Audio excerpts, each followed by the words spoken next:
Welcome to my latest case, The Secret of the Old Clock. To start, choose Junior or Senior Detective. If you're new to adventure games or need some help, click on Tutorials. The year, 1930. The place, the road to Titusville, where we find Nancy Drew behind the wheel of her blue roadster, pondering this question. Why did Emily Crandell, a girl whom Nancy knows only through their mutual friend Helen Corning, ask Nancy to drive all the way out to the Lilac Inn to see her? Does it have something to do with the fact that Emily's mother died barely a month earlier, leaving Emily to run the restaurant with only her guardian to help her? And more important, why, when she called, did Emily sound so desperate? The spunky teenager turns off the main road, blissfully unaware that Emily isn't all that awaits her at the end of the driveway. No, Nancy Drew is about to get her first taste of the mystery, intrigue, and adventure that are to become her destiny.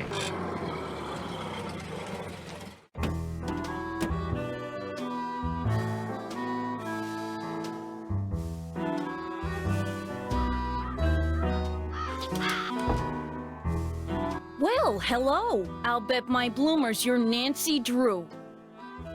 That's right. Are you Emily's guardian? You got it. I'm Jane Willoughby. I'm Emily's guardian, but only for the next 3 months until she turns 18. Then she's on her own.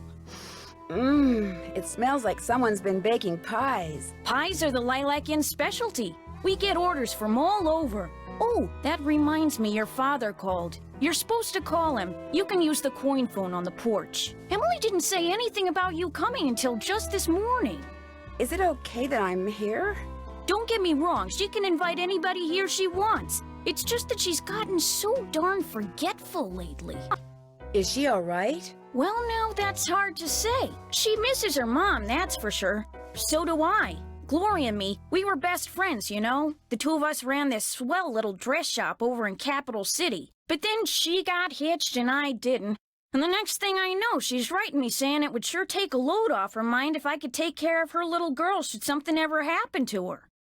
Emily's father? Died in the war. Cantigny, I think. Anyway, I couldn't say no. I mean, what are best friends for? I just wish I knew how to help Emily. Help her do what? She's been acting so... Look, go talk to her. She probably just needs to spend some time with a bear cat like you instead of some dumb Dora like me. Go on up, she's in her room. Just make like a Boy Scout and be prepared.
Wonder what this mirror's doing in here.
Nancy, hi. Welcome to the Lilac Inn.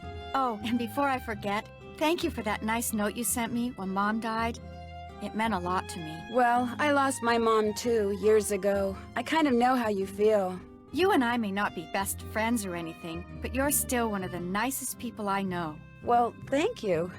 That's why I'm hoping you'll do me a favor. A big favor. You and your dad. What kind of favor? Shh! What's wrong? I thought I heard something. Your father has a safe, right? This is 1930. Lots of people have safes. See this jewelry? I'd like you to take it home with you and put it in your father's safe. It's beautiful. It was my mother's.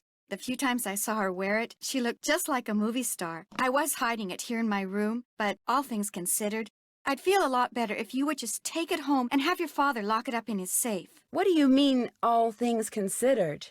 Strange things have been going on around here. That's all I can say. I know it sounds loony, and Jane probably told you that I've been acting loony, but please do this for me.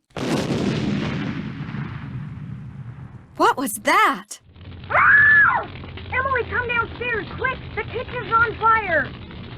Come on, we better get out of here.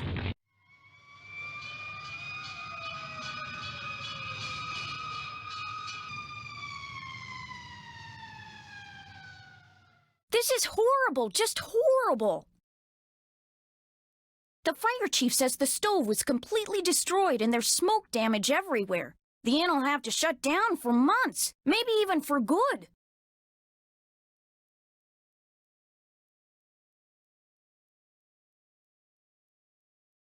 Does he know what caused the explosion? It looked to him like one of the burners on the stove had been left on. The flame either went out or was never lit, but anyway, something made a spark, and boom. He said insurance companies are very reluctant to pay out when things look hinky, and that's when times are good. Who was in the kitchen this morning? Emily was the last person to use the stove. Like I said, she's been real forgetful lately. I think she's pretty upset. But it's not her fault. What with her mom passing away barely a month ago, and me showing up, this total stranger who doesn't know the first thing about kids or running a restaurant, and her trying to do everything all by herself. It's just too much, that's all. Who wouldn't go a little off their nut? I better get that. The line to the regular phone got burned up in the fire, so now the only phone we got is the coin phone on the porch. Excuse me. Emily?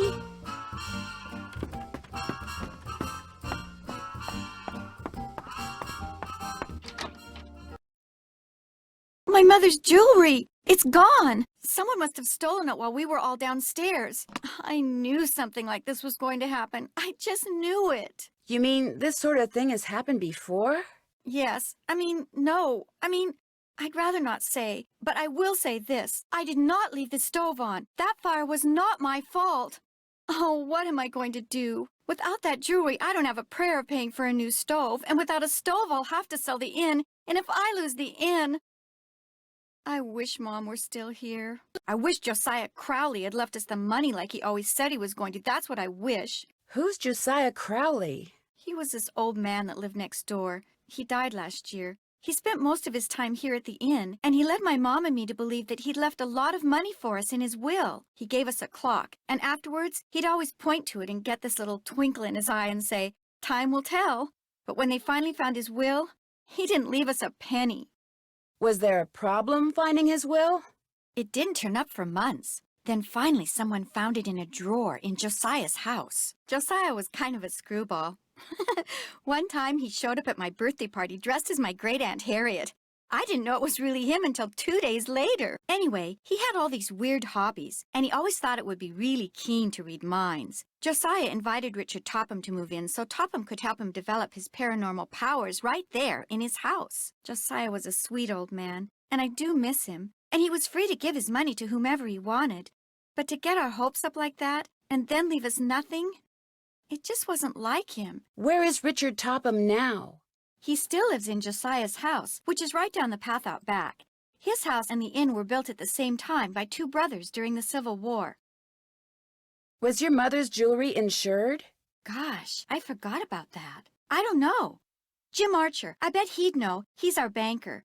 I guess I should go talk to him. You don't sound very happy about it. I'm just so bad at business things. And Jane, my guardian, she tries hard, but she's no good at it either. Maybe you could go talk to him. Please? It would be such a big help. Sure. He runs the Main Street Bank. You can't miss it. I'll call him and tell him you're coming. How many people knew you kept your mother's jewelry in here? No one.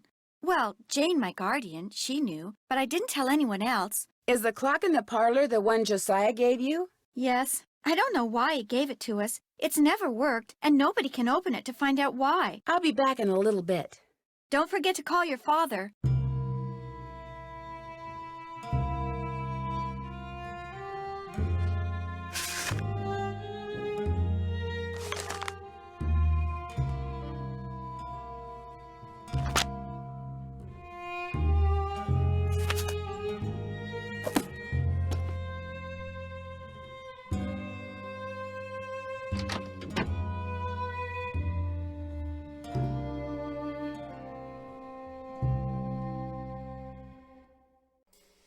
So, is Emily all right? Someone stole her mother's jewelry. What?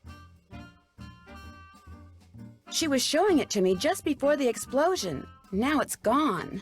Someone stole it while everybody was rushing around trying to put out the fire? Hypers! If you can't trust a fireman, who can you trust?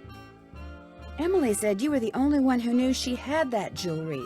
When Gloria was alive, she could have told people about it, or people may have seen her wearing it. And when she died, they knew the jewelry had to be around here somewhere, right? Does anyone in particular come to mind? Sorry. It's been hard enough getting to know Emily, let alone anyone else in this backwater burg.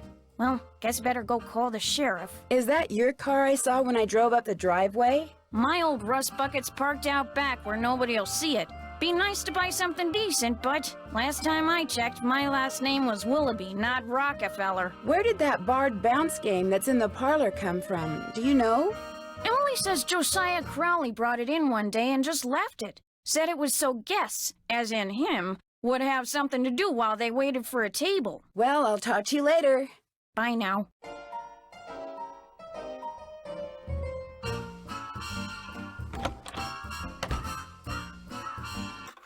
Drop a nickel into the slot, please. There we go. Now, how may I be of service? I'd like to talk to Carson Drew. His number is KL57187. Hang on a minute. Carson Drew speaking. Hi, Dad. Well, I see you got to Titusville okay. The car ran like a top. It ought to. That's a fine car. You treat it well, it'll treat you well. I was told that you wanted me to call. I need to get some documents from a colleague over there. I thought since you were in the area, you could pick them up, save him paying postage. Sure. What's the address? He said he'd just leave them for you at the telegraph office.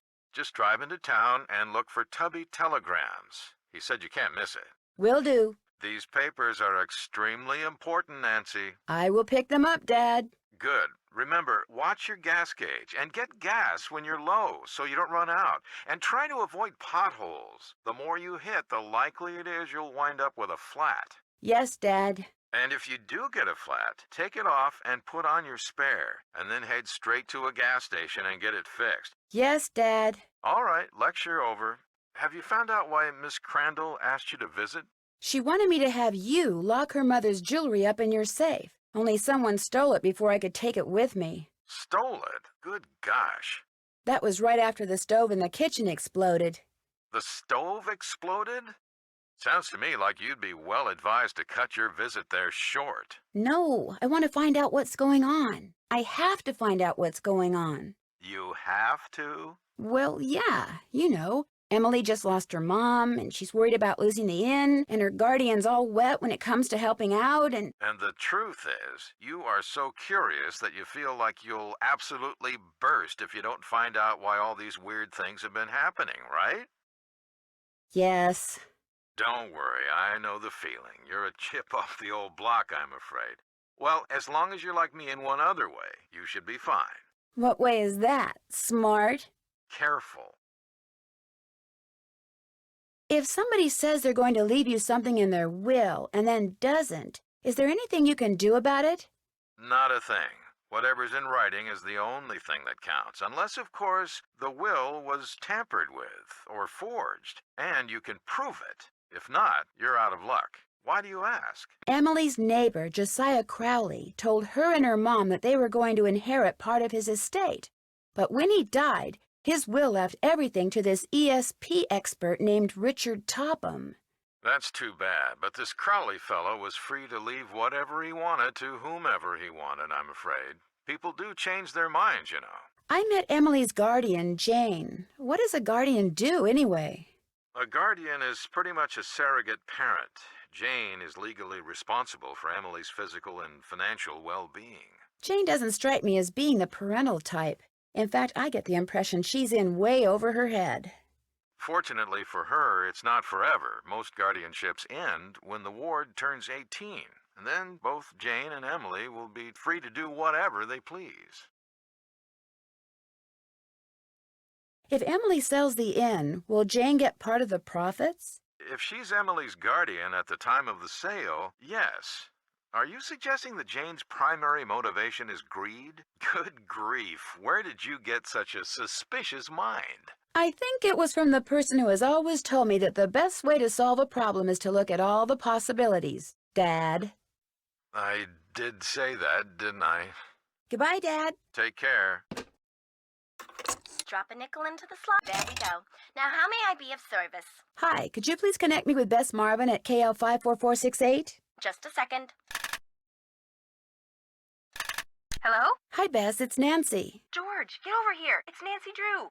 So how's the Lilac Inn? Beautiful. Are the lilacs blooming? Like crazy. They smell so good. It's like the air's made of perfume. Hi, Nancy. Is that you, George? Ouch, that's my foot. Well, move over. But I can't hear. You move over. Then I can't hear. Look, just hold the phone like this, okay? There. Can you hear us? I can hear you fine. It would be so nice to have two phones in this house. We don't even have a telephone at our house. So quit griping. So Nancy, what's the scoop? Well, I talked to Emily Crandell. Bess was telling me that you don't really know her that well. Bess and I just know her through Helen Corning. The last time I saw her was at Helen's 15th birthday party. I saw her last year at Helen's recital. Hello? Is someone on the line? Hello? We're on the line, Mrs. Farthingham. Well, get off. I need to make a call. But we just got on. Then it should be no problem for you to get off. Just give us one more minute, Mrs. Farthingham, please.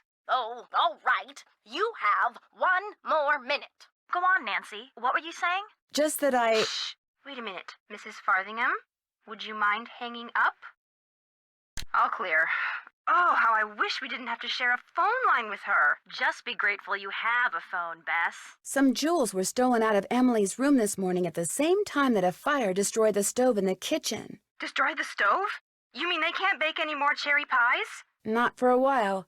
Emily's worried that she may have to sell the inn. Is that bad? I mean, she's only 17.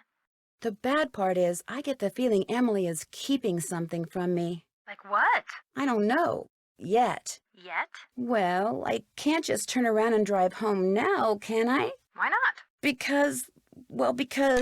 Are you girls still on the line? We're not done talking yet. Well, I've been patient long enough. You girls get off right now. But Right now, or the next call I make will be to your father. We gotta go, Nancy. That's all right. I'll call you later. And I'll thank you not to listen in. Oh, don't worry, Mrs. Farthingham. Only nosy busybodies listen in on other people's phone calls.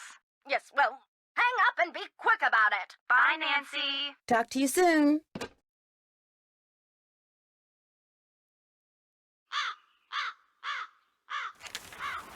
Got it. Looks like someone recently had a key appraised.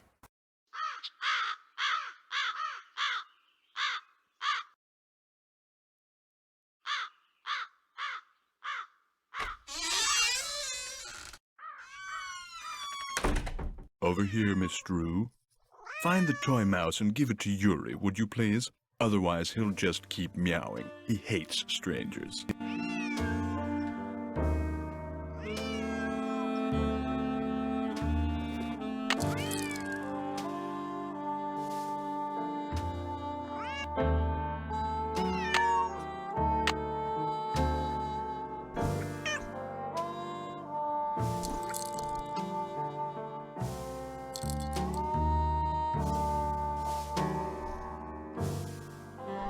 May I help you? Guess I'd better ask permission before I go looking around.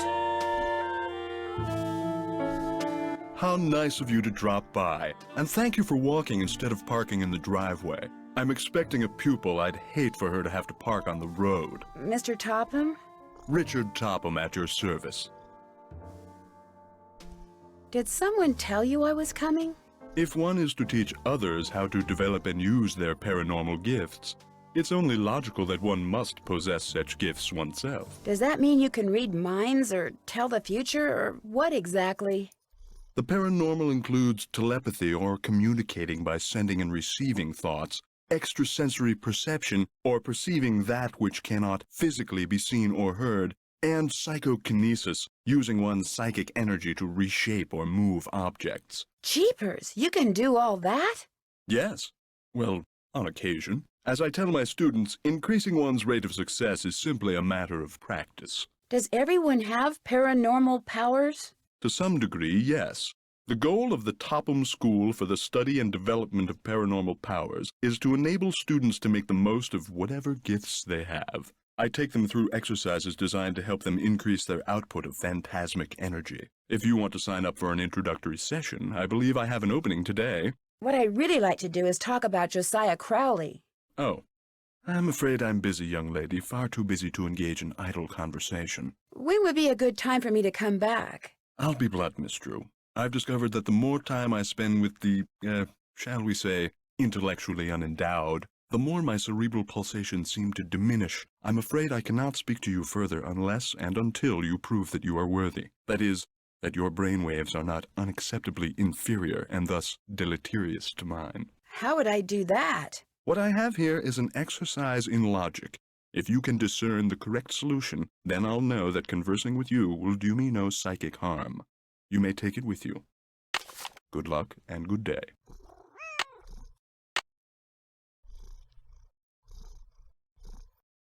That looks right. Am I smart or what? I'm getting there.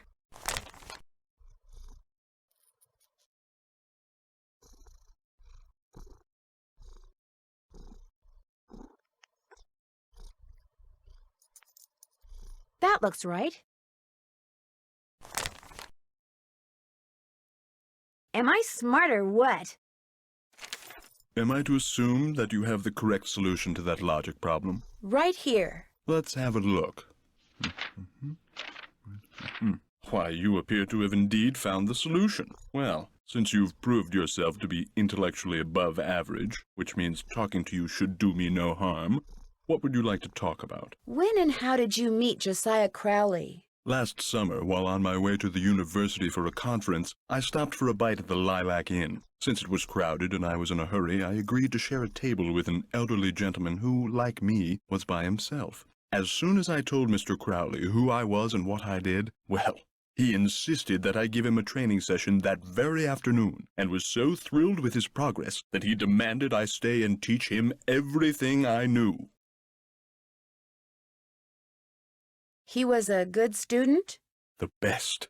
He had his annoying little habits, but his desire to realize his psychic potential was unparalleled. Were you surprised when you found out that Josiah had left you everything? Delighted? Yes. Surprised? Not really. Josiah was all alone, you see, surrounded by people like the Crandells and that banker, Jim Archer. People who were nice to him only because they knew he had money. Would it be okay if I looked around?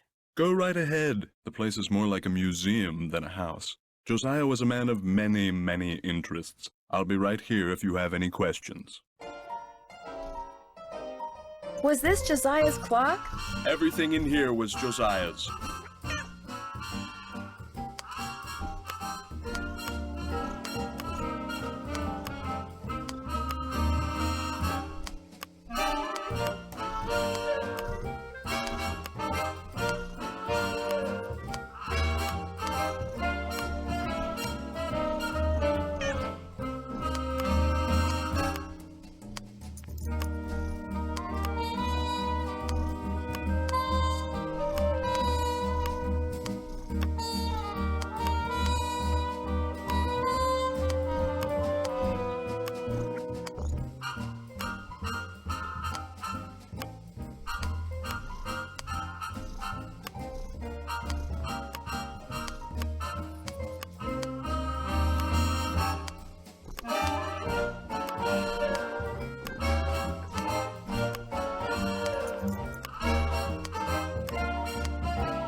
As you'll soon realize, Josiah's mental faculties were starting to go, I'm afraid. He tended to ramble. Very little of what he wrote in there makes sense.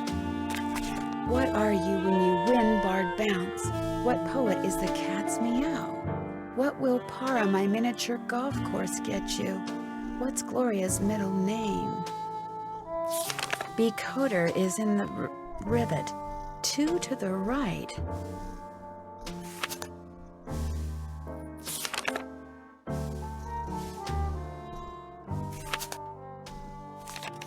It looks like Josiah lent a trivet to someone, but I can't make out to whom.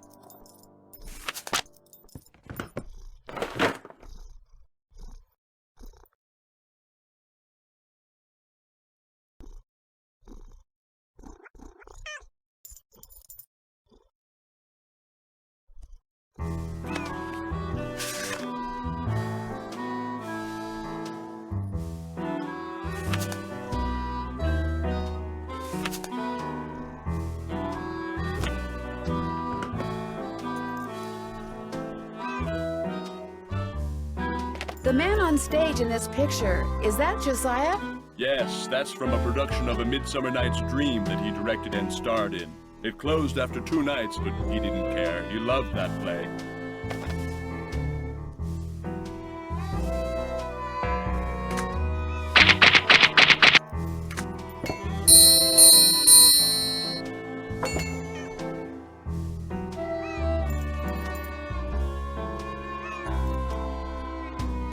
What do you do with these? I put them on the windshields of cars parked in the area. Great advertising. Ever put them on cars at the Lilac Inn? All the time. I've gotten quite a few pupils that way.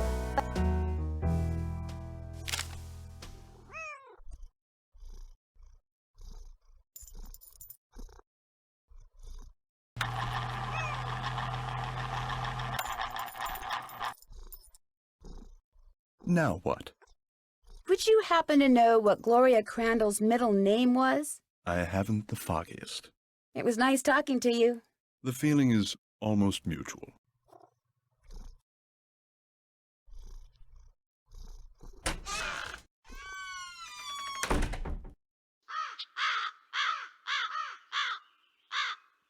Oh, a miniature golf course. Swell.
I hit it too hard.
I hit it too hard.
I hit it too hard.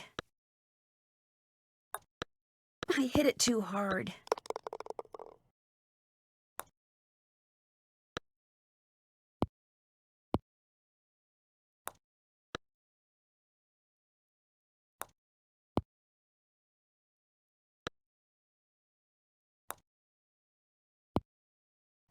Oh, horse feathers. Looks like I'm supposed to put my scorecard in here when I'm done.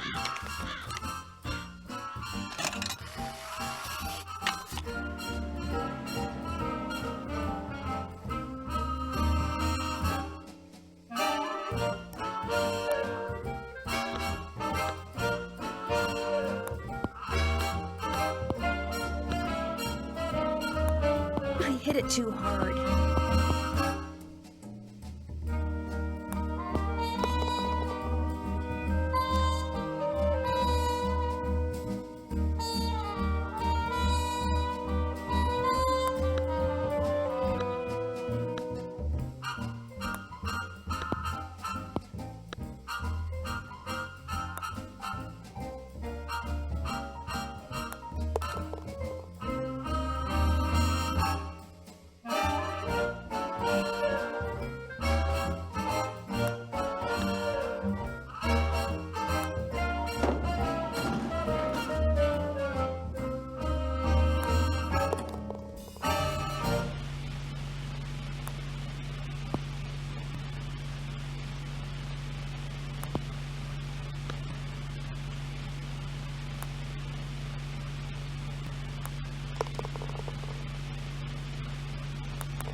I hit it too hard.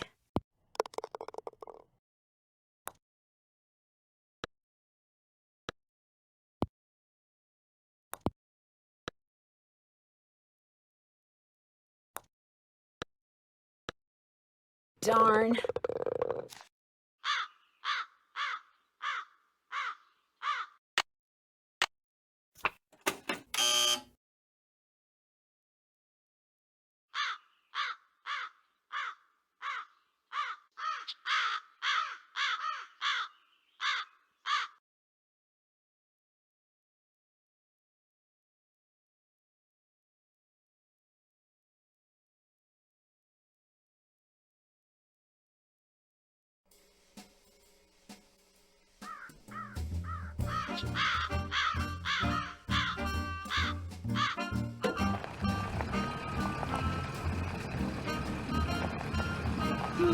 That car I saw before is gone.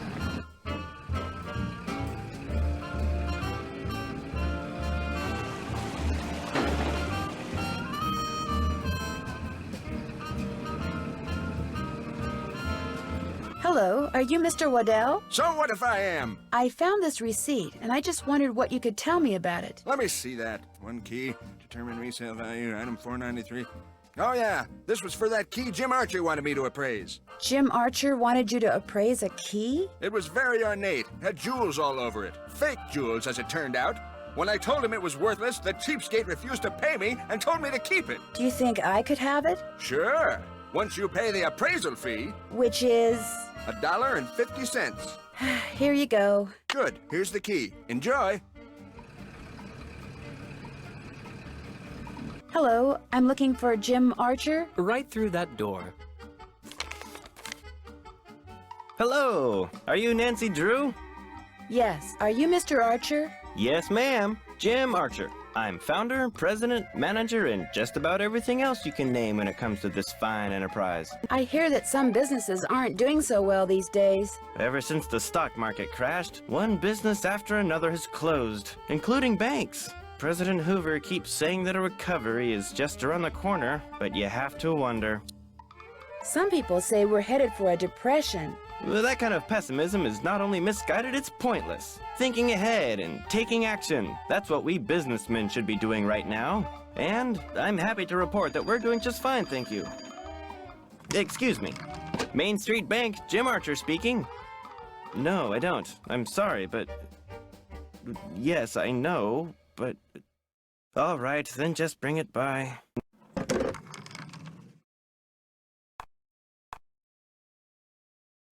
Sorry for the interruption. How can I help you? Do you happen to know whether the jewelry Emily inherited from her mother was insured? Well, I know for a fact that it was not. Why? Because someone snuck into the inn today and stole it. Oh, no. I heard there'd been a fire in the kitchen, but when it rains, it pours, doesn't it? I told Gloria not to let that policy lapse. Did Gloria always rely on you for business advice? Sometimes. You see, I have experience in the law as well as accounting, but in this case, she wouldn't listen to me. She felt that since Josiah Crowley would be leaving her a large sum of money when he died, or so she thought, paying to insure her jewelry just wasn't necessary. How well did you know Josiah Crowley? Well enough for him to name me executor of his will. An executor is the person who makes sure the terms of a will are carried out. Why do you think he wound up leaving Gloria nothing? I have no idea. Truth be told, he'd given me the impression that I would be well taken care of when he passed on too. But when I finally read his will, it all went to Topham. Where did Josiah keep his will? He'd hidden it in a chest of drawers in his house. It took me months to find it. When he named me executor, he said he'd tell me where it was hidden when the time was right, whatever that meant. How did Josiah die? He was sitting in the public library reading when, apparently, his heart just decided it was time to stop. What was he reading? His favorite book, The Make-Up Secrets of Lon Chaney. The will you found in Josiah's house. Is it possible that Josiah didn't really write it? Well, the thought that it could be a forgery did cross my mind. But an expert verified that the will had been typed on Josiah's typewriter and signed in Josiah's hand. But Richard Topham lived in Josiah's house. He had access to his typewriter, and he could have copied his signature. As far as the law is concerned, the matter is closed, Miss Drew. But it's possible that Josiah's real will is still out there. Are you sure he never gave you any clue as to where he'd hidden his will? Whenever I asked him, he said he'd tell me when the time is right. Although, he got a safe deposit box here about 3 years ago. Has it been opened? Topham has tried to claim its contents, but he can't find the key.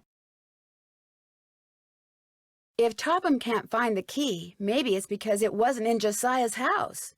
Now, Miss Drew, I wouldn't go jumping to any conclusions. How well do you know Jane Willoughby? You know, Emily's guardian? Not well at all. Met her once or twice. Seemed a little flighty. What was Emily's mom like? Had a good head on her shoulders. Friendly, too. Having a big slice of blueberry pie at the Lilac Inn was always a real treat. It'd be nice if family could carry on the tradition, but times are just too tough. If she's smart, she'll sell before the bills start piling up. I guess I'll be going. Goodbye now. Don't you ever use this typewriter? That used to be Josiah Crowley's. It was the only thing he left me in his will. Naturally, it doesn't work. The keys always jam. October 9, 1929. Dear Mrs. Sheldon, here is the trivet I said you could borrow for your party at Twin Elms. Please take care of it because I will want it back someday. Your friend, Josiah C. I wonder if Josiah ever got his trivet back. Who's Clara? Clara Pickford is this lonely old woman who comes in here every once in a while. Took a shine to me for some reason. Insisted on giving me that picture. Did Josiah Crowley give you this clock? Yes. Unfortunately, it stopped keeping time almost immediately. It would sure be nice to be able to open this thing.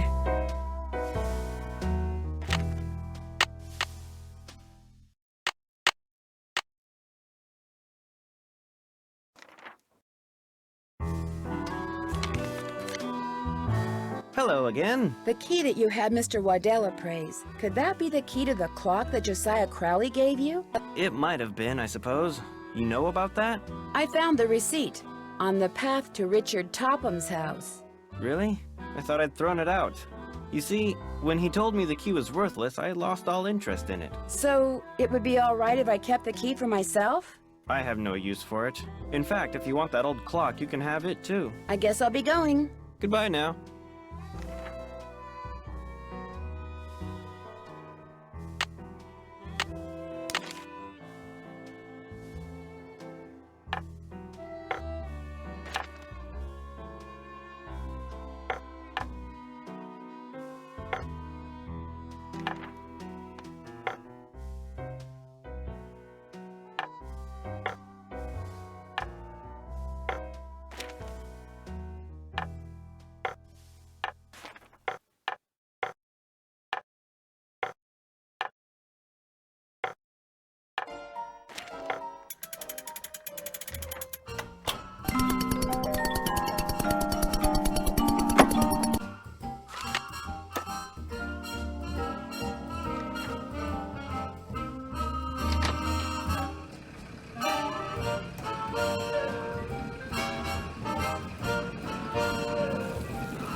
Something I can do for you? Well, my name's Nancy Drew, and my father said Say no that... more. You're here to pick up some papers. They're in that envelope.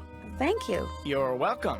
Say, is that your roadster out there? Yes, it is. Did I park somewhere I shouldn't have?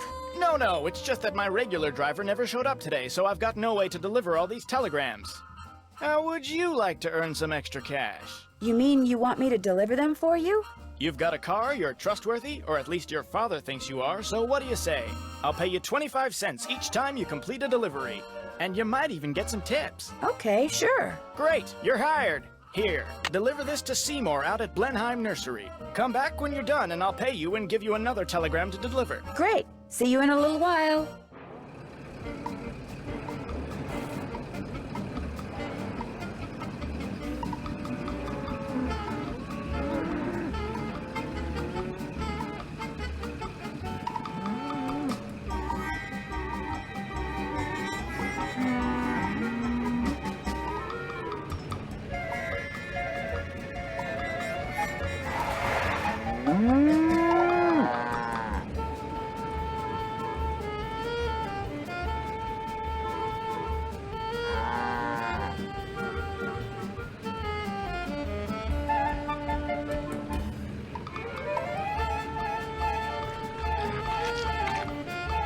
Hello, I've got a telegram for Seymour. Just leave it on the desk there.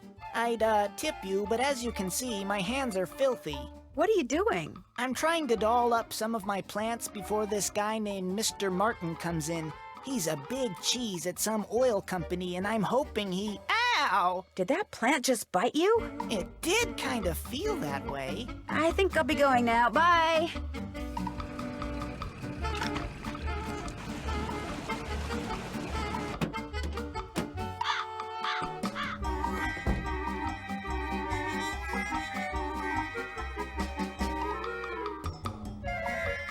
Oh, Nancy, I'm afraid there's been more trouble. Trouble? It's Emily. Oh, this is silly. I'm her guardian. I should just make her sell this place. She's only 17, for Pete's sakes. She should be out meeting boys and going to parties, not trying to run a business. Miss Willoughby, what happened? Just go ask her and make her tell you everything.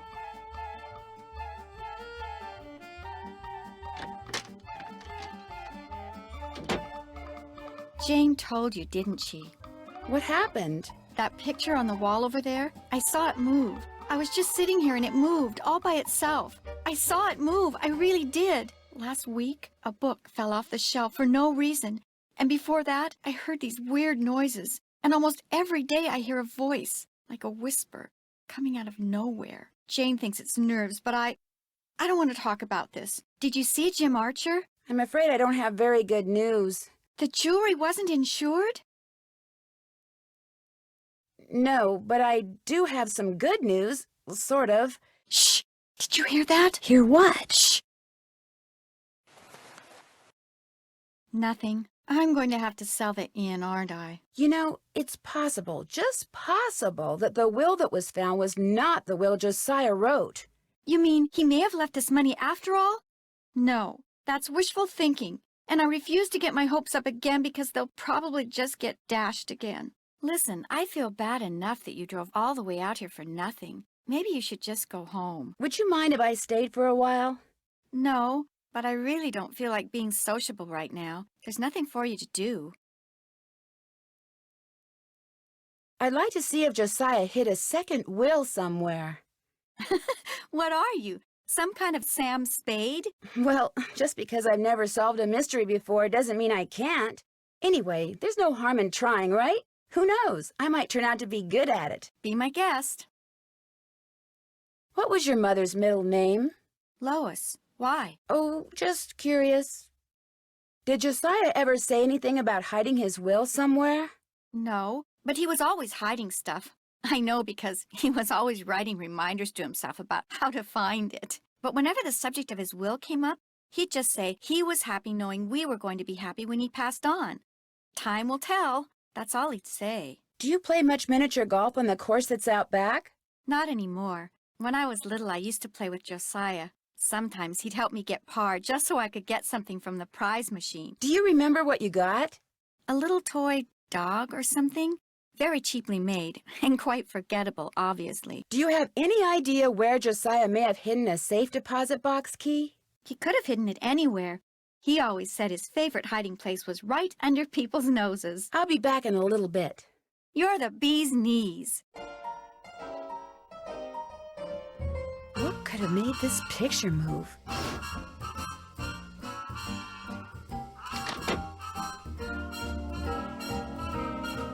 So, what did Emily say? Did she tell you about the pictures and the voices? Have you ever seen or heard anything strange around here? No. In fact, this place is so quiet and dull compared to Chicago that it's a wonder I haven't lost my mind. You know what? I'll bet it's me. I'll bet it finally hit Emily that I'm just not Gloria and I never will be, and that running this place is always gonna be all up to her. And it was just more than her poor mind could bear. I'd like to kind of look around. Is that okay with you? You betcha. And keep an eye out for those jewels. The sheriff's not going to investigate. He said since nobody got robbed at gunpoint or anything, coming out here again just didn't seem necessary. Said it sounded to him like the jewelry had just been misplaced. You see, it only felt fair to tell him about Emily's, delicate state of mind. Have you met Richard Topham? Yeah, I've had the displeasure of meeting that quack. You don't think he can help people develop their psychic powers?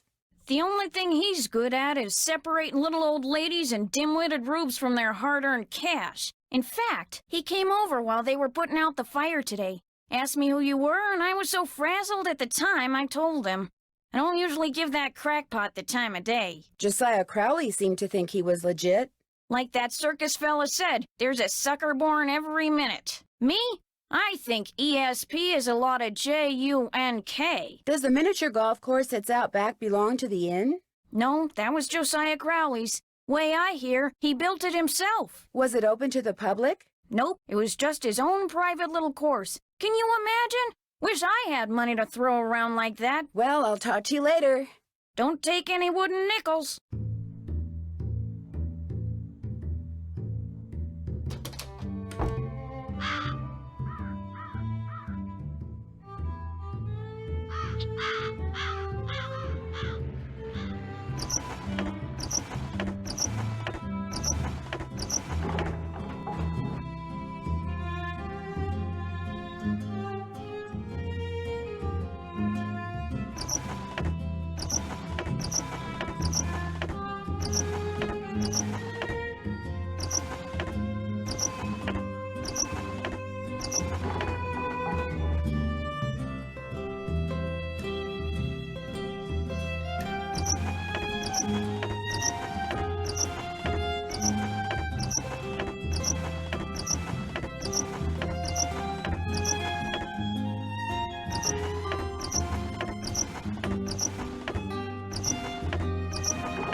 I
need to adjust the mirrors so that the light hits them just right.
Looks like Josiah was a ham radio operator.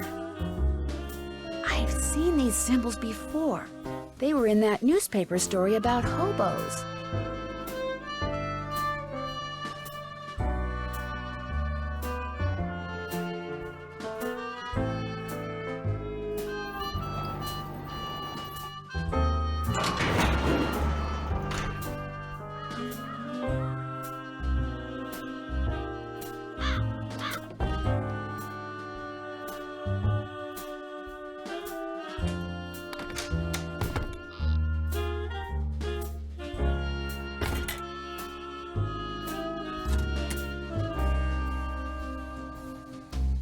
From the looks of those lanterns, I'm not the only one who's been down here recently. An old piggy bank. Swell, $1. This piggy bank looks like it's been here for a long time.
Guess I better not leave the lights on.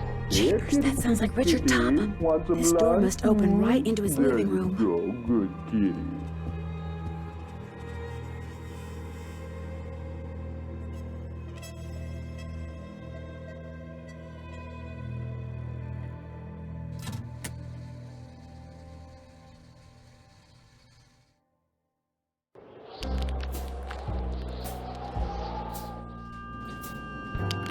Guess I better not leave the lights on.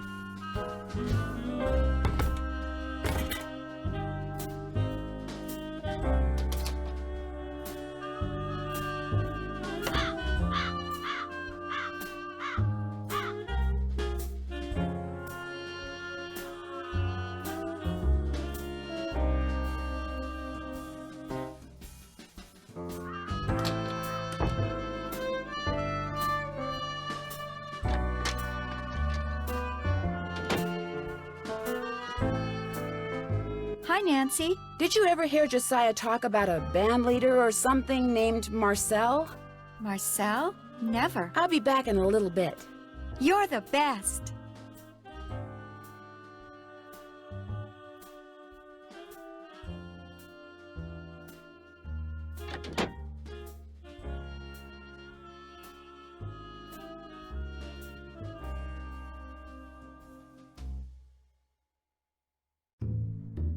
What's cooking? Well, I'll talk to you later. Bye now.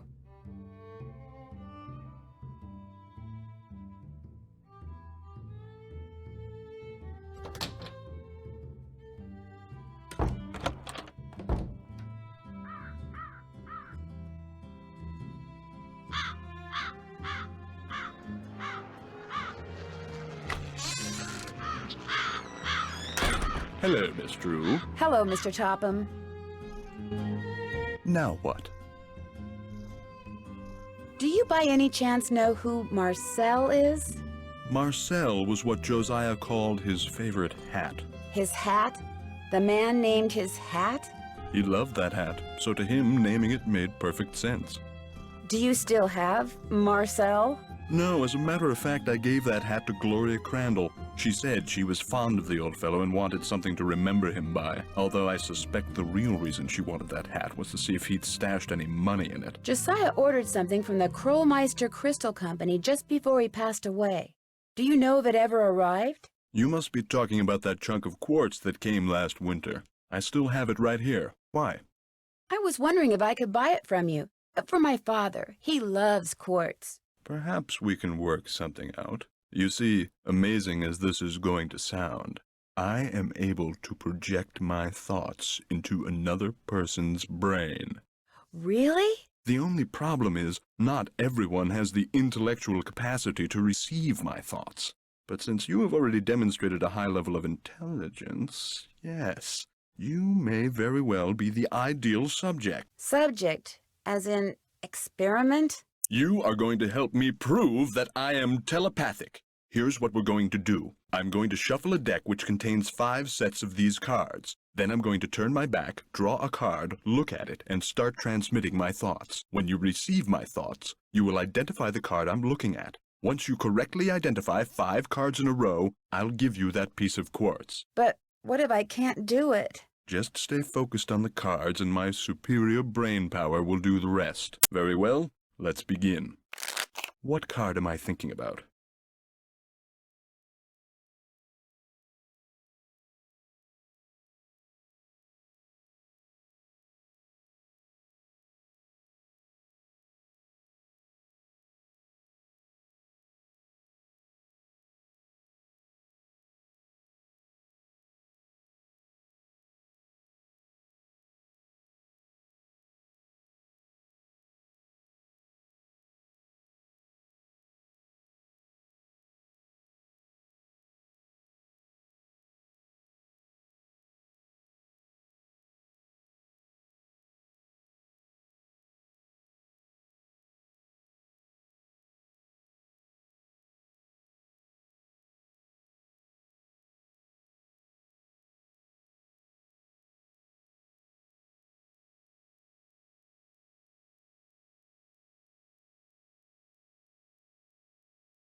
This one? Marvelous. Here's another. Do you know what card I'm looking at?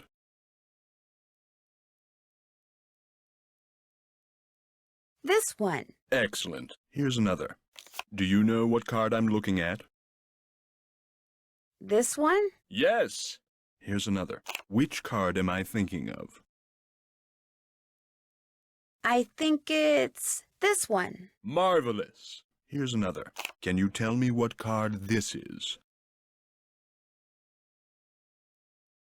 I think it's this one. Very good. You did it. Well, actually, I did it. But in any case, thank you for your assistance. Here's the piece of crystal that Josiah ordered. Take it. You've earned it. Well, actually, I earned it, but let's not quibble. But, Mr. Topham, you didn't really. I'm afraid that subconsciously you may have... Yes? Never mind. Do you need anything else? What do you think happened to the key to Josiah's safe deposit box? Josiah no doubt lost it. He had a terrible memory, poor fellow. What do you think is in the safe deposit box? No doubt it's filled with the same thing as this house. Junk. But if it's junk, why haven't I gotten rid of it, you may well ask. Well, I know it's silly to hang on to Josiah's things, but he was a wonderful man, you see, and I just don't have the heart to get rid of them. Too sentimental for my own good, I guess. It was nice talking to you. The feeling is almost mutual.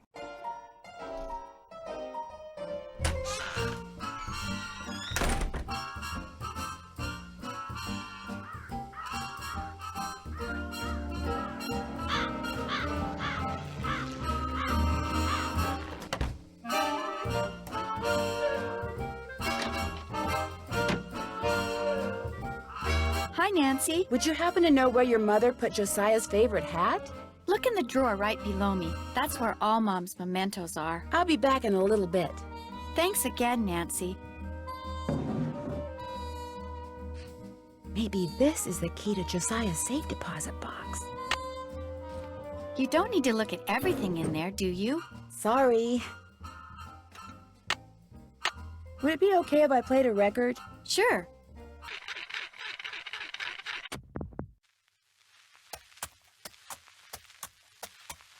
I'll never forget the night it all began, that dark, stormy, fateful night when I decided the time had come to rid the world of the creature. But it would take money to do that, and to get money, I needed to confront my arch-enemy, Nick, who had recently become able to transform himself fittingly into a giant warthog. When his forest hideaway came into view, I dismounted and approached the door on...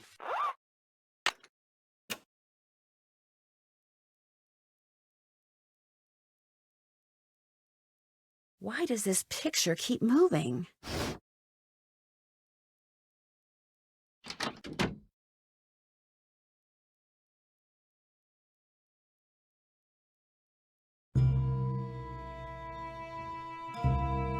What's cooking? Well, I'll talk to you later. Bye now.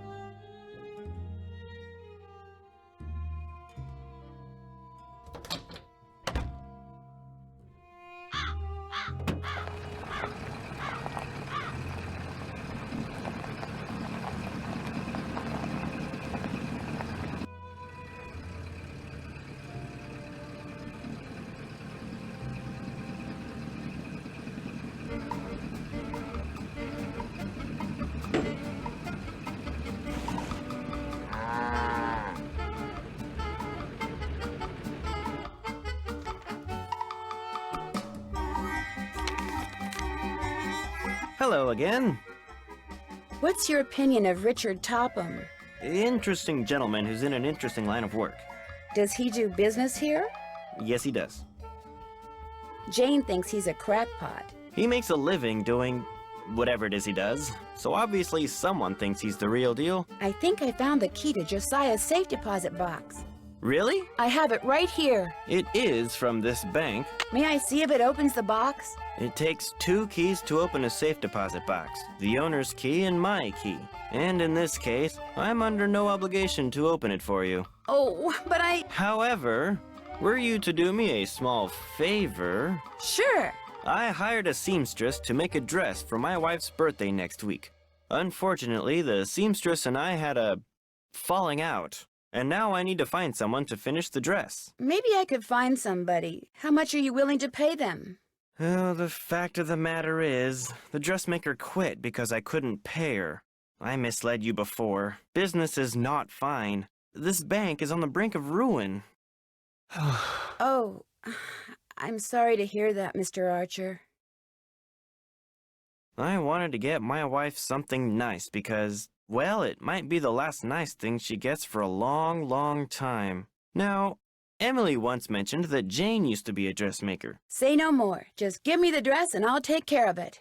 I have it right here. The seamstress said that all the pieces have been cut out and basted together. All that's needed is a sewing machine. When it's finished, bring it back and I'll let you try that key in Josiah's safe deposit box. I guess I'll be going. Come back anytime.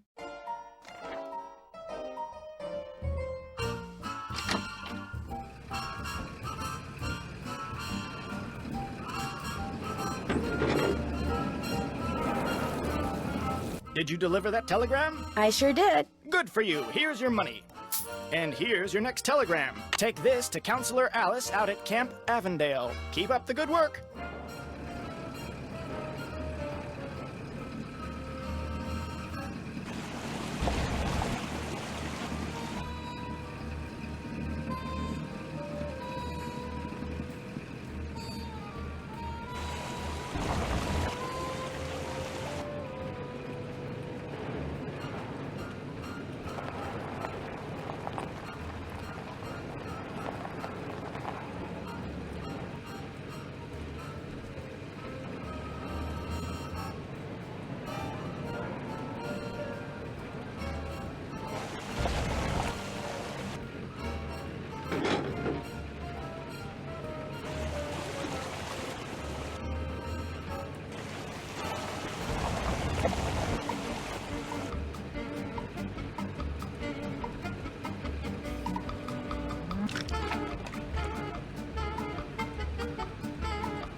I've only got half a tank of gas left. Hi, I've got a telegram for a counselor here named Alice. That's me. Hang on. Oh, go dry up, Jason! What a jokester. Anyway, thanks. I'm afraid I don't have any money to tip you. That's okay. Have a swell day.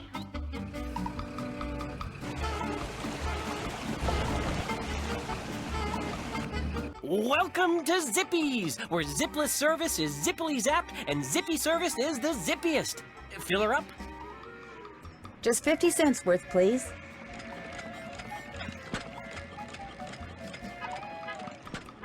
That'll be 50 cents. Here you go. Thank you, miss. Anything else? No, thank you. Drive zippily.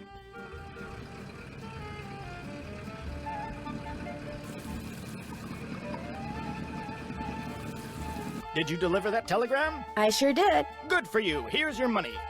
And here's your next telegram. Deliver this to Mr. Jones at Vash's Dairy. Keep up the good work.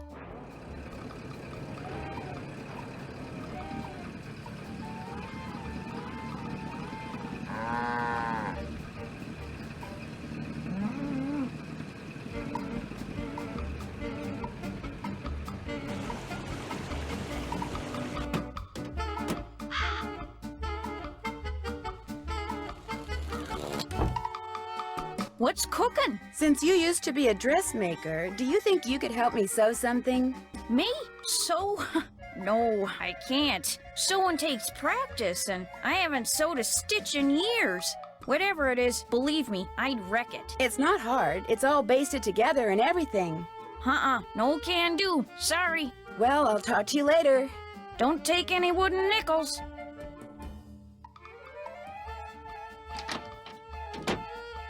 Hi, Nancy. I'll be back in a little bit. You're the best. Is this your sewing machine? Actually, that belonged to my mom. She and Jane used to be dressmakers. Mom was going to teach me how to use it, but she never got the chance. Would it be all right if I used your sewing machine? Go right ahead, but remember, you're on your own. There's no needle. It's probably in the box with the rest of Mom's sewing stuff. Ask Jane if she knows where it is. Why does this picture keep moving?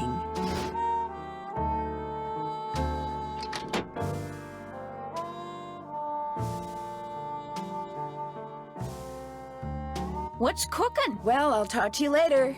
Alrighty-dighty. What's cooking? Would you happen to know where the needle for the sewing machine in Emily's room is? I moved all of Gloria's sewing things out of there and put them in a little box. Look, I'm supposed to get the pies we baked before all the hullabaloo this morning ready for the delivery man. They gotta be put in the shipping container just so, or he casts a kitten. This is how he wants them organized. Now why don't you go out on the porch and get those pies ready to go while I look for that sewing box? Sounds good.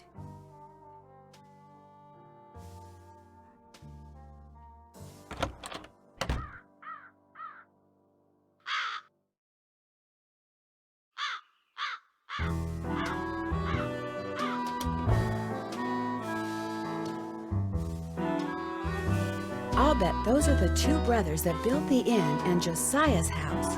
I'll bet this was taken in that passageway I found.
All done. Thanks for doing the pies. The more I do it, the worse I seem to get at it. Here's that box. I'm sure that sewing machine needle is in there somewhere. I see it. Remember, when it comes to using it, you're on your own, kiddo. Well, I'll talk to you later. Bye now.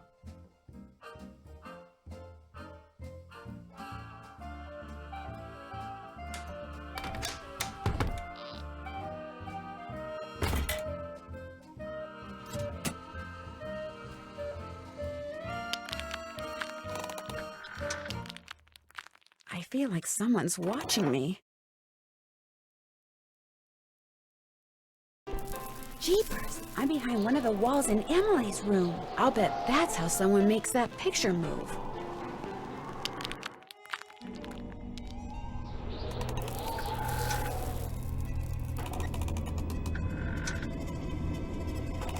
Guess I better not leave the lights on.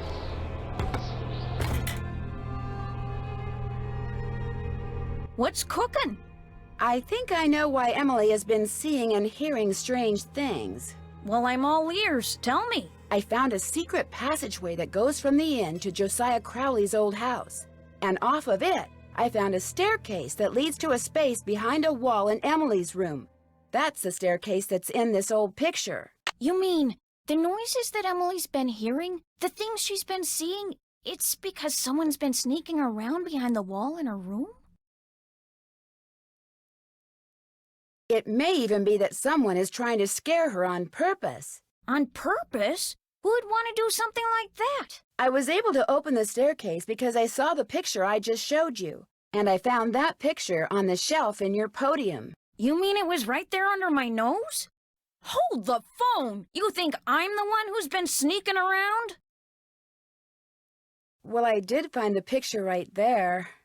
But I've never seen it before in my life. Besides, anyone who's ever been behind this desk could have seen that picture. It's hardly fair to go pointing a finger at me. You're right. I'm sorry. I didn't mean to upset you. Well, you're just trying to help Emily, so I guess I shouldn't get mad. She went into town to run some errands. At least that's what I told her to do. Heaven knows she could use some fresh air. Well, I'll talk to you later. Don't take any wooden nickels.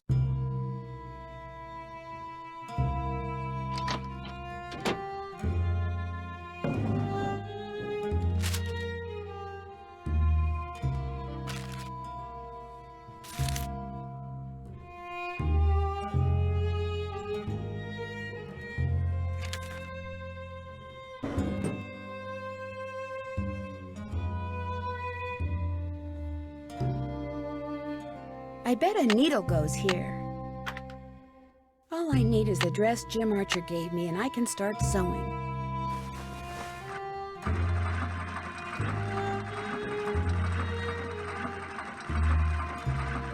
I can do better than this.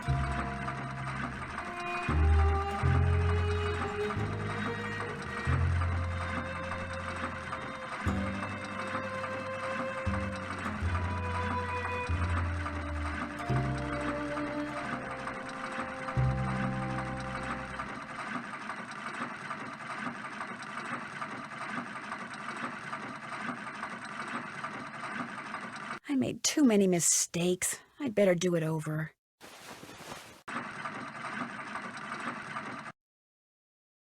Would I wear this? I made too many mistakes. I'd better do it over.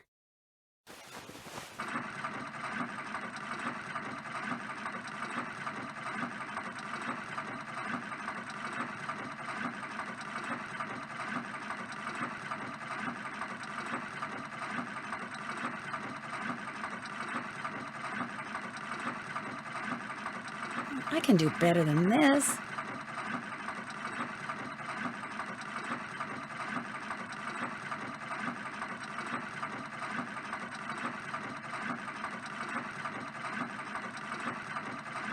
I made too many mistakes. I'd better do it over.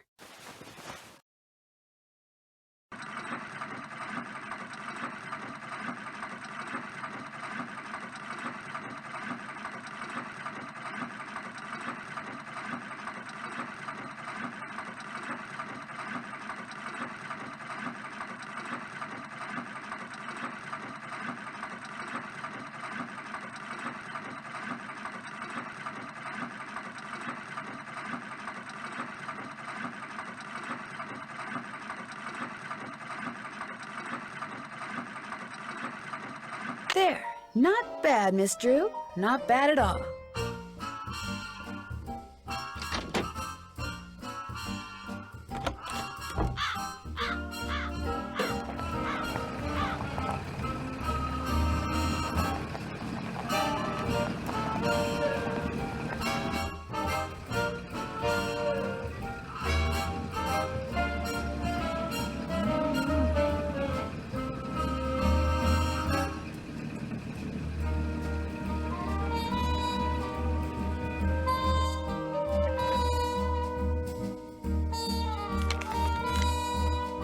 How's the dress coming? All done. This is beautiful. Thank you. Now let's see if that key you found opens up Josiah's safe deposit box.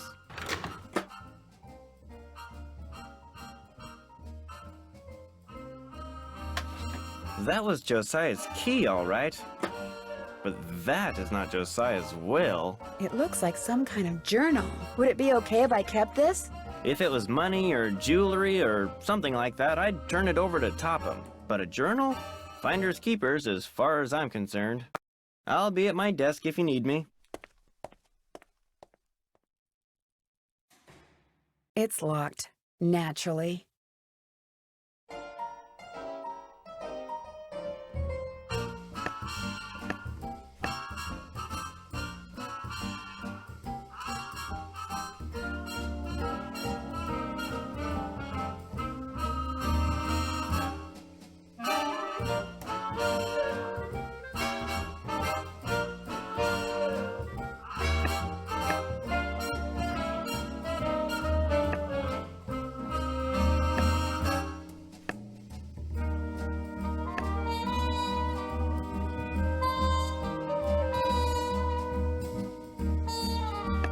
It's locked, naturally.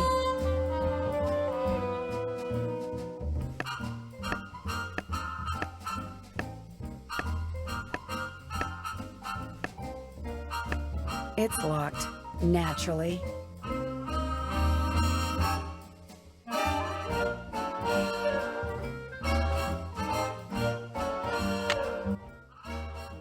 Anything else I can do for you? I guess I'll be going. Nice talking to you.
Hello, Mr. Waddell. Now what? I need for you to cut a blank from this piece of quartz. No big deal. Let's see it. The blank needs to be just like the one you made before for Josiah Crowley. Like I said, no big deal. You're gonna have to cough up $2, though. You can pay me when you pick it up. Good day.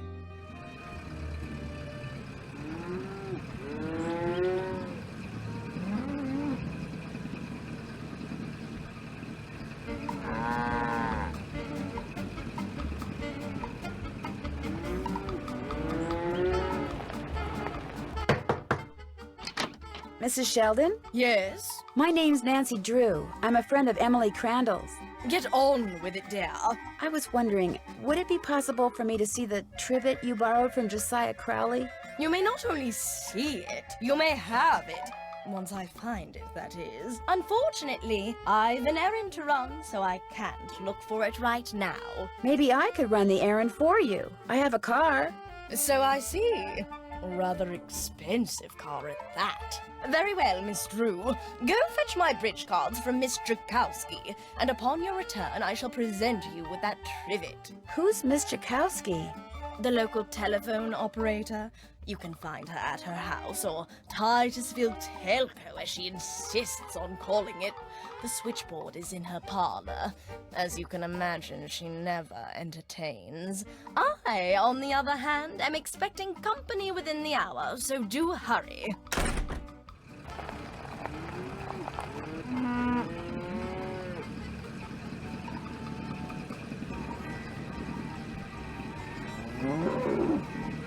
Hello, I need to deliver this telegram to Mr. Jones. That's me, thanks. You can tell me I'm all wet, but I don't have any money to tip you with. Wait a minute, here, how about a nice fresh glass of milk? No, thank you. Bye.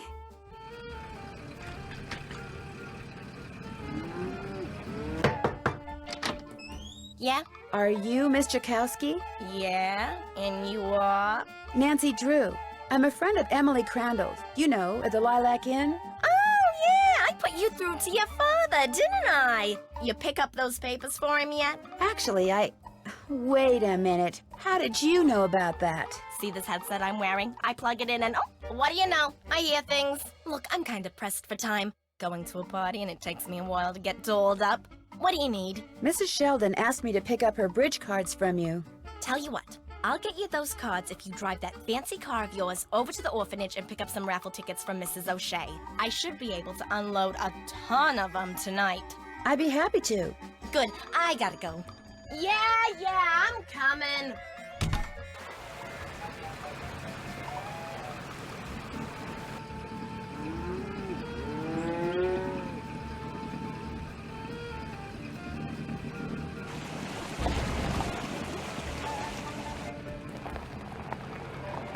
Excuse me, are you Mrs. O'Shea?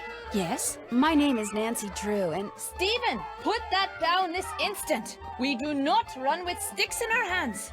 Or in our mouths.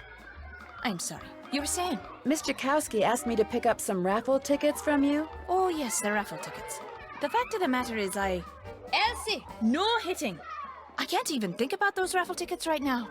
I promised the children they'd each get a toy for going a full week without breaking anything. And I'm short 5 toys. Do not eat that, Clarence. Would you like me to get 5 toys for you? Oh, goodness, if you could do that, I'd be forever grateful. They can be any kind of toy at all. The children aren't the least bit picky. Of course it tastes bad, Clarence. It's a pine cone. I better go rinse out his mouth before. Oh, would you look at that? He's actually chewing it. You're not a squirrel, Clarence. Spit that out this instant.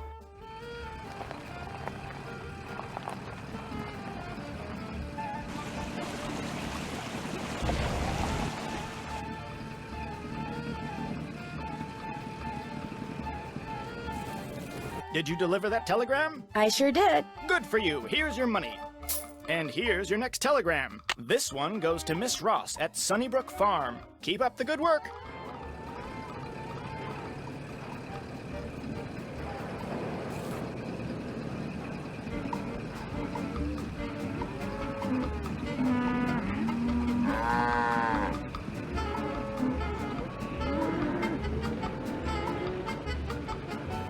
Hi, I have a telegram from Miss Ross. My name's Rebecca, and I'm only 10, but I'll deliver it to her for you, I promise. I won't let you down or double-cross you or anything like that. Well, okay. Thank you, Rebecca. No sweat. I mean, you're welcome.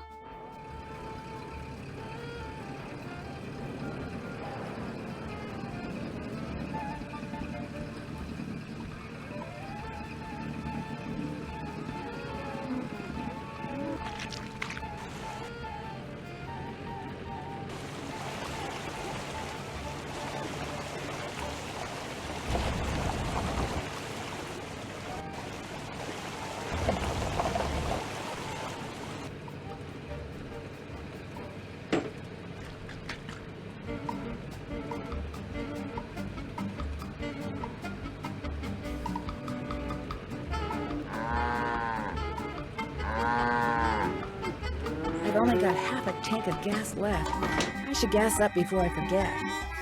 Maybe I could buy some toys for the orphans in here. A vending machine that just sells toys. Keen. I can't get the toy without putting in money first.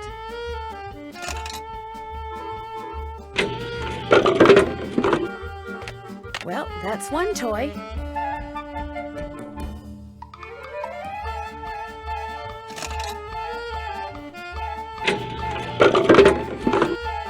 Two toys down, 3 to go.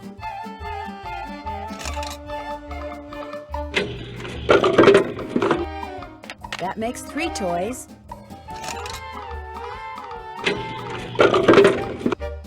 Four toys. I just need one more.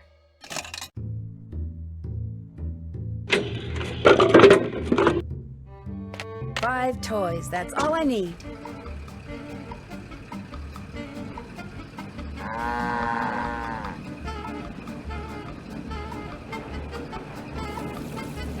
Did you deliver that telegram? I sure did. Good for you. Here's your money.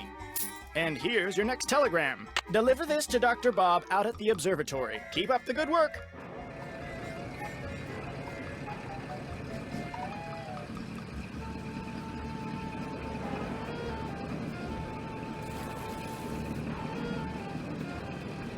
Welcome to Zippy's, where zipless service is zippily zap and zippy service is the zippiest. Fill her up? Just 50 cents worth, please.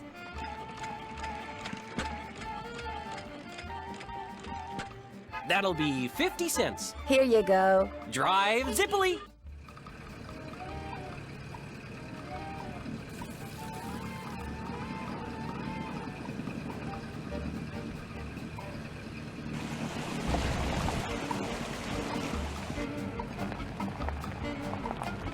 Do you have 5 toys for me? I certainly do. Oh, that's wonderful.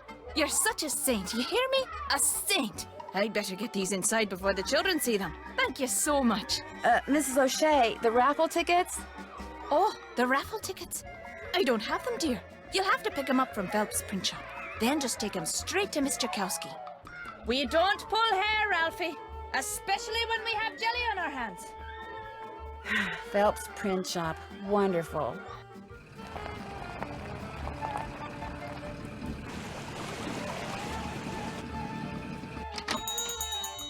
Sorry, young lady, I'm about to close. I'm just here to pick up the raffle tickets you printed for Mrs. O'Shea. Oh, darn it. I did tell her I'd have those done today, didn't I? Well, I'm sorry, but they're just gonna have to wait until tomorrow. Oh, but I need to have them today. And I need to go fishing. Fishing?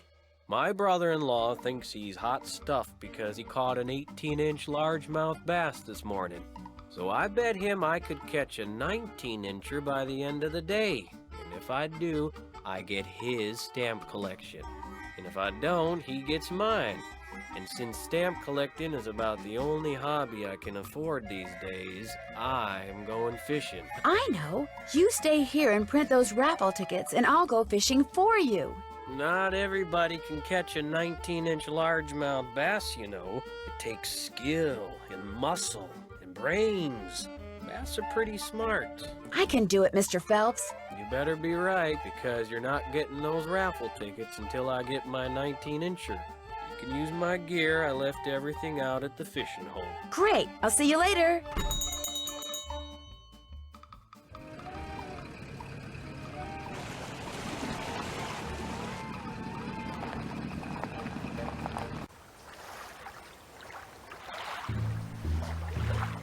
First thing I need to do is bait my hook. Yuck. Now I toss this in the water, and when the bobber goes under the water, I need to pull the line up fast.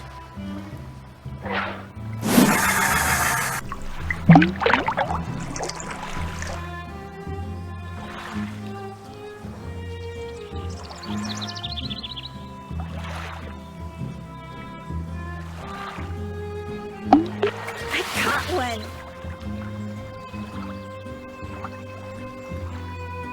I'm gonna throw this one back.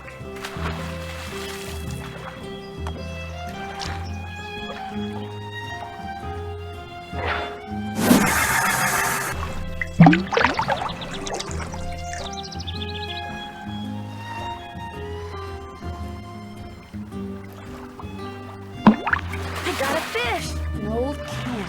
Maybe there's money inside it. Oh boy, I'm beginning to really like fishing.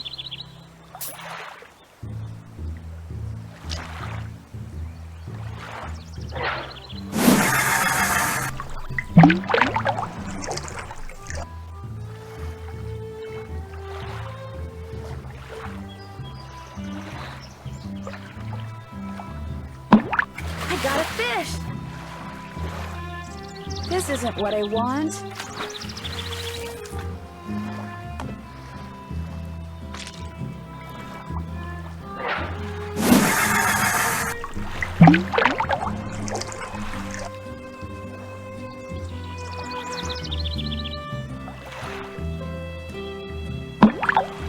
I got a fish! This isn't what I want.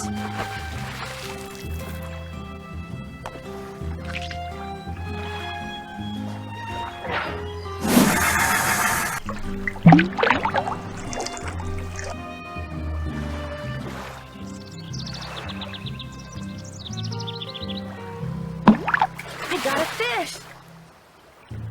I'm gonna throw this one back.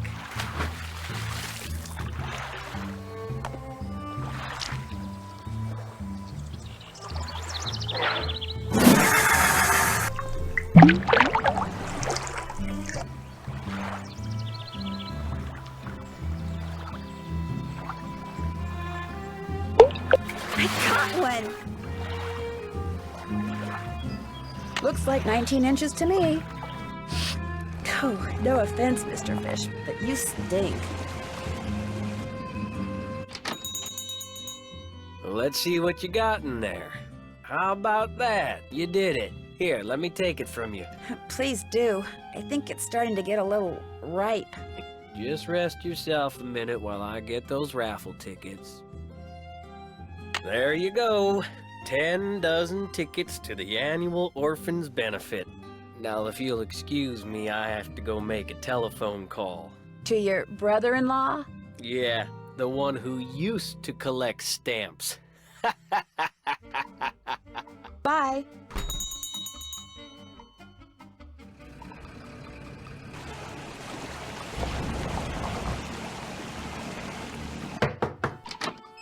Hi, you got those raffle tickets for me? I sure do. Great. And here are Mrs. Sheldon's bridge cards. One of the gals spilled Moxie all over them, but I cleaned them up real good, so let's not tell Mrs. Sheldon, okay? Okay. Thanks for your help, Miss Jakowski. Thanks for your help. Bye now.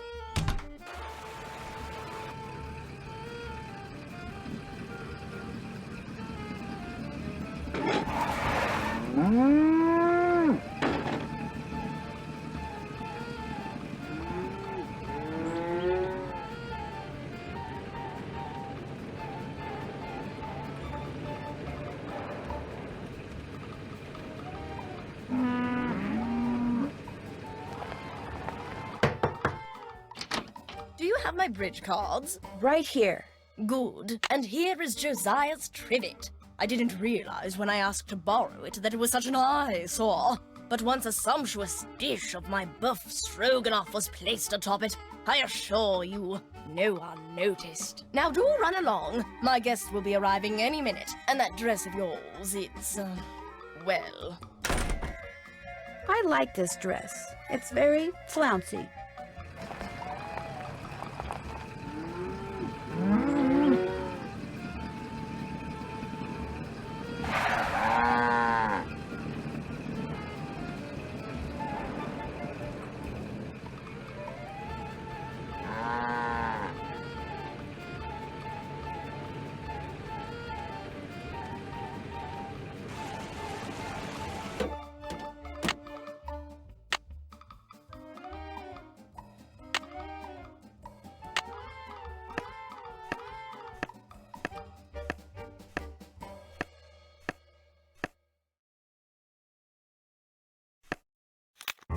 Flute, 7.025 megahertz.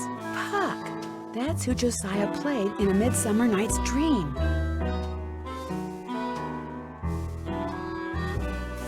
Pyramus, 7.057 megahertz. Thisbe, 7.050 megahertz.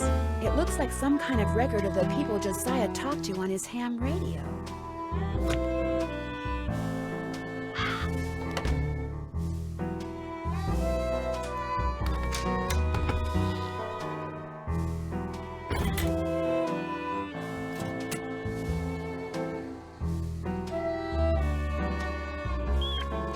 Now I'm hearing things.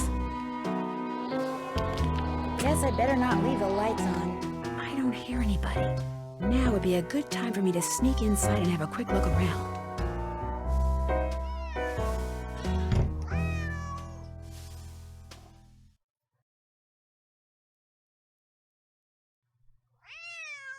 Yori, be quiet. You're disturbing us.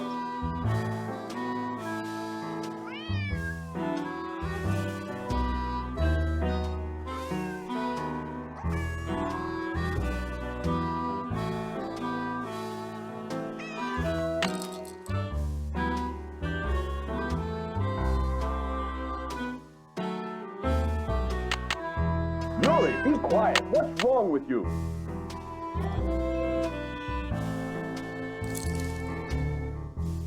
Clear your mind of all thoughts. Think about nothing. Josiah must have circled these quotes, but why? Something tells me I better write down all the stuff that's circled here in my journal.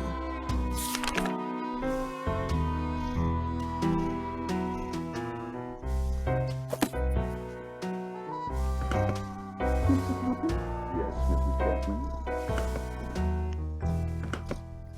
Is it okay if I blink? Yes, it's okay if you blink. Just keep focusing. Your eyes, your thoughts, focus. Should I concentrate on the cockroach or the button? Either one, Mrs. Beckman. Just concentrate.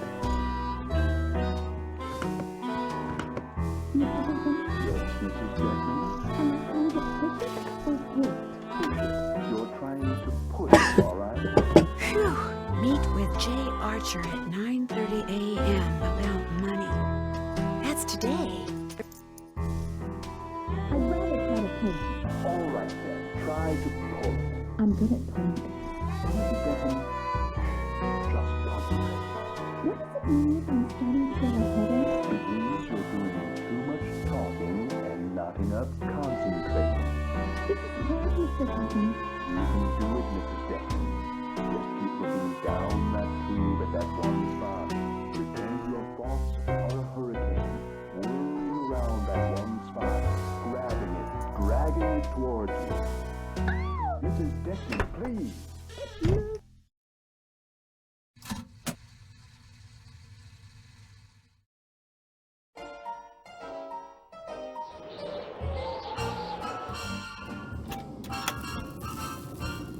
I feel like Guess I better not leave the lights on.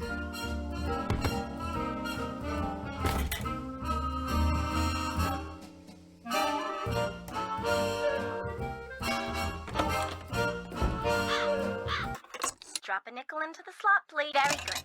Now, how may I be of service? Hi, Mr. Kowski. Could you please connect me with my dad? His number is KL57187. Hang on a minute. Carson Drew. Hi, Dad. Did you pick those papers up yet? Yep. Great. You can give them to me tonight when you get home from Emily's. So, what else have you been doing? Goodbye, Dad. Bye-bye. Drop a nickel into the slot. Very good. Now, how may I be of service? Hi, could you please connect me with Bess Marvin at KL54468? Just a second. Hello? Hi, Bess. It's Nancy again. Stay off my feet this time, okay? Oh, don't be such a crybaby. Hi, Nancy. What's going on? That's it for now. Bye. Oh, and if you call back and we're not here, it means we went to see this movie called The Big Trail. Yeah, this guy named John Wayne is in it. Helen says he's a real dreamboat. We'll let you know if she's right.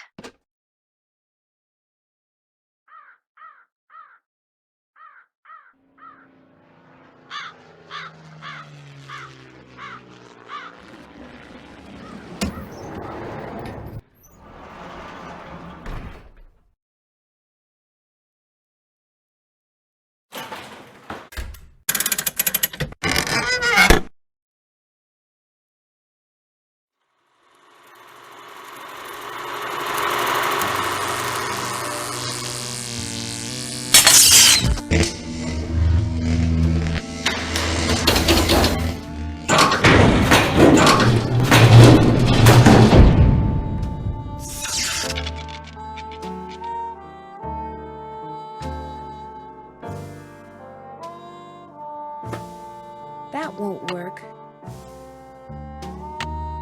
Looks like I can't use the radio unless and until I replace the crystal.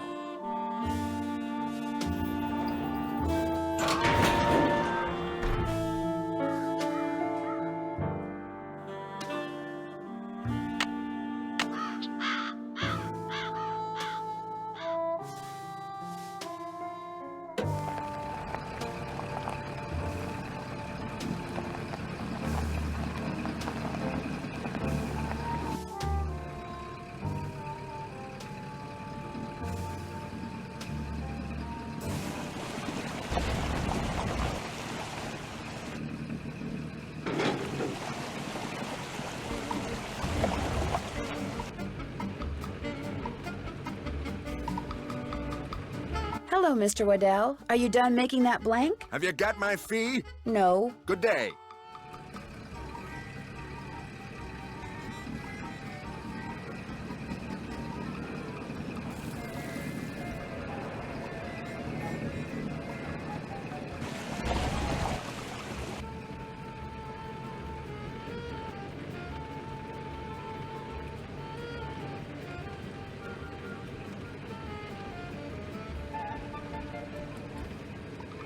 I'm supposed to deliver this telegram to Dr. Bob.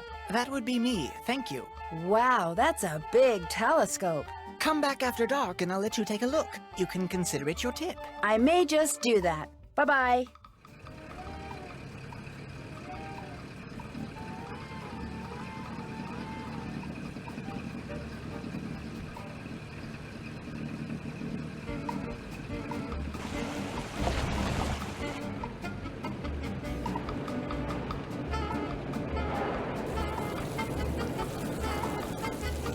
Did you deliver that?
Hello? Flute? Are you there? This is Flute, but you sure don't sound like Puck, so explain yourself. My name's Nancy Drew. So where's Puck? Well, I'm pretty sure Puck's real name was Josiah Crowley, and I hate to say it, but he passed away earlier this year. Ah, that's a shame. Heck, I never got to give him his sentence. What sentence is that? Well, see, a while back, Puck dictated a sentence to me and told me that if and when he recited a certain passage from Shakespeare, I was to respond with that sentence. Weird fellow, that Puck. If I tell you the passage, will you tell me the sentence? Well, yeah, sure, I guess. Especially seeing as Puck's no longer with us.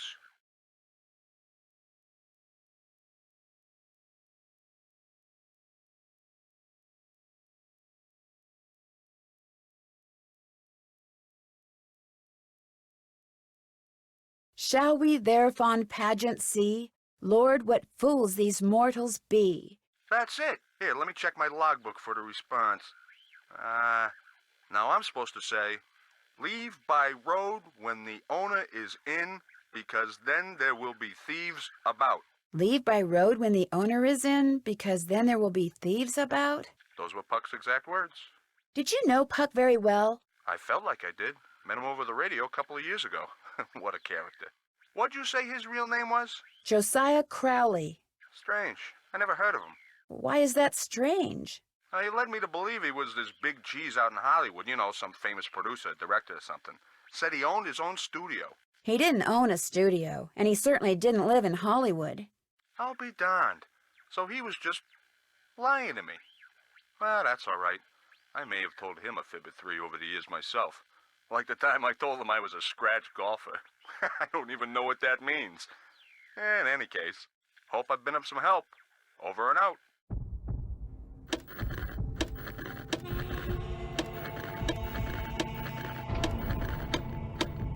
Thisbe, are you there? Hello? I'm Thisbe, but only Puck calls me that. Who's this? My name's Nancy Drew. I'm afraid I have some bad news about Puck. Oh, dear. They closed the play he was starring in, didn't they? That's why I haven't heard from him. He's too far down in the dumps. Oh, I was afraid it was something like that. Actually, you haven't heard from him because he passed away several months ago. Oh, my. That's worse, isn't it? And after all that rigmarole he went through, making sure I knew my line and understood my cue? Your cue? Yes, you see, Puck, or whatever his real name is, or was, Puck wanted to share his love of acting with me. So he gave me a line to say, a very curious line I might add, and told me to repeat it only after I heard my cue. A passage written by Mr. William Shakespeare. So if I cue you with a passage, you'll respond with the line he gave you to say? Immediately. I know it by heart, you see. Here goes. If we shadows have offended, think but this, and all is mended, that you have but slumbered here, while these visions did appear. The authorities are alert for bad water, so do not go this way. The authorities are alert for bad water, so do not go this way. That's what I was to say, although my delivery was much better when Puck was coaching me. And now, as Puck was fond of saying, I bid you adieu. Over and out.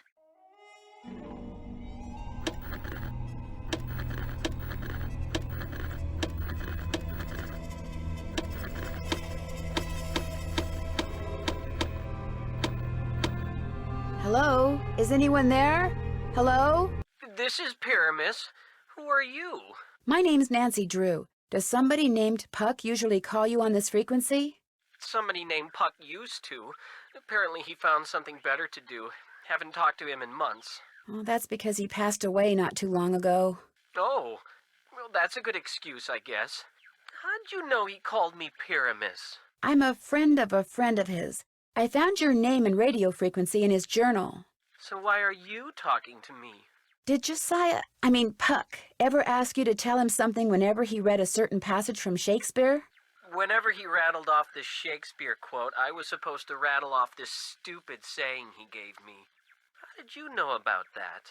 Long story, but if I were to rattle off the quote, there's no reason why you can't tell me the stupid saying, right? Well, come to think of it, He never said the quote had to come from him, so yeah, I guess I could tell you. Thou speakest aright. I am that merry wanderer of the night. How'd you know? Long story. What did he tell you to say in response? Wait a minute, I had to write it down. Here, you're gonna love this. A barking dog would do well to hold his tongue in a dangerous neighborhood. A barking dog would do well to hold his tongue in a dangerous neighborhood. I told you it was stupid. I really appreciate your help. Just out of curiosity, what kind of car did Puck drive, do you know? I don't think he had a car. And he tried to tell me he was rich. Over and out.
Whoa!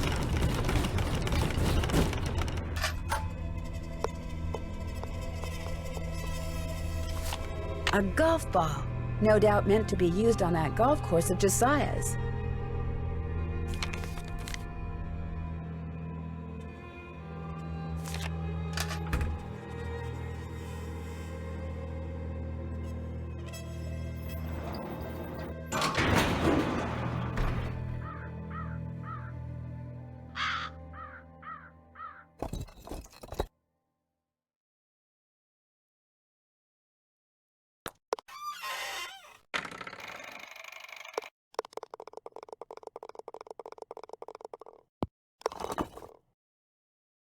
Another safe deposit box key?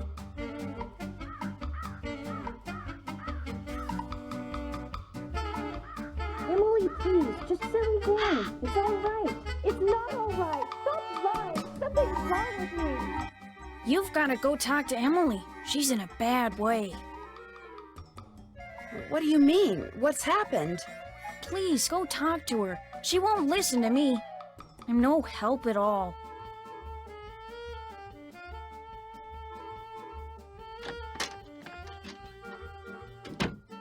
Just go back to River Heights, Nancy. Why? What's the matter? I took a nap after I got back from running errands, and when I woke up, this was in my hand. It's one of the necklaces that I thought had been stolen. I have no idea how it got there. I must do things and not remember. All this responsibility on top of losing Mom. I can't cope with it. I'm having what Jane call it? A nervous breakdown. No, you're not.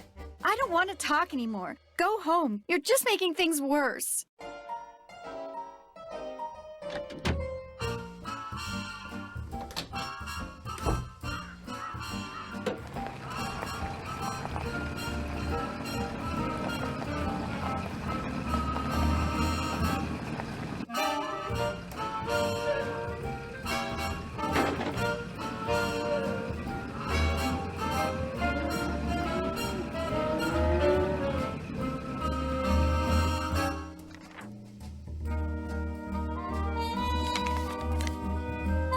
I'm glad you stopped by. I need to clear the air about something. I lied before, not just when I said the bank was doing fine when it's really not, but when I said that wasn't my car you saw parked outside the inn today. I parked it there because I didn't want anyone to know that I was at Richard Topham's begging him for money. This bank is in truly dire financial straits, and if anyone finds out... Mr. Archer, I already knew you were at Richard Topham's today. I saw your name in his calendar. Oh.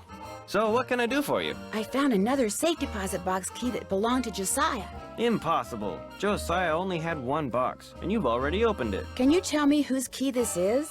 It is one of ours. Where did you get it? I won it playing golf at Josiah's with a special ball. I had to ace one of the holes. Why does that sound familiar? I know why. That's what Clara always called me, her ace in the hole. That's who this key belongs to, Clara Pickford. So, Clara Pickford was really Josiah Crowley in disguise. Apparently, he loved playing tricks like that on people and hiding things right under their noses. I wonder what this is.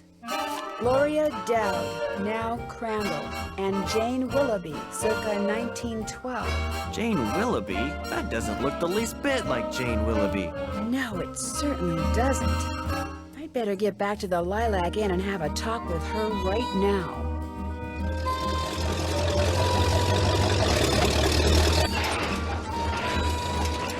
Move out of the way, would you please? I'm kind of in a hurry. You're not going anywhere until you tell me who you really are. What are you talking about? I just saw a picture of Jane Willoughby, the real Jane Willoughby. It's been swell knowing you, sister.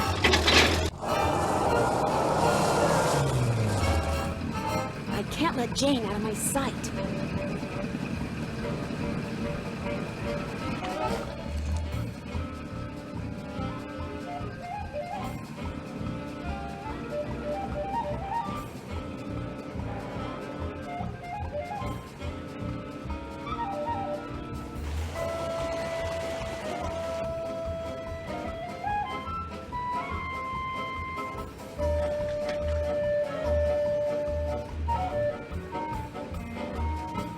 She's heading for the state line. I know. I'll take a shortcut and head her off.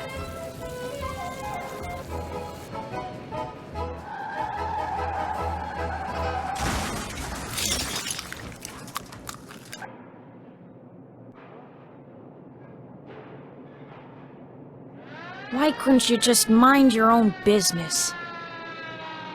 Dear Ned, I know you'll be home from school in a couple of days, but I couldn't wait to tell you. I just solved a mystery. I figured out that Emily Crandell's guardian was really an imposter named Marion, who intercepted the letter Emily wrote to Jane Willoughby after her mom died. She pretended to be Jane not only so she could steal Emily's valuables, but so she could convince Emily that she was incapable of running Lilac Inn, and that she should sell it and split the money with her. On top of all that, I found Josiah Crowley's real will. In it, he left Emily so much money that she'll be able to hire all the people she needs to keep the inn going. He left Jim Archer a ton of money too, which means he won't have to close his bank. And from now on, he'll be able to buy his wife a new dress anytime he wants. As for Richard Topham, Josiah left him nothing, although Topham still refuses to admit that he forged the first will and insists that he's going to contest the will I found. Dad says it's highly doubtful he'll succeed, and that he'd be better off sticking to spoon tricks. Anyway, when you get home, I'll give you all the details over a nice big piece of slightly damaged cherry pie. Wait till you hear that part of the story. As always, Nancy.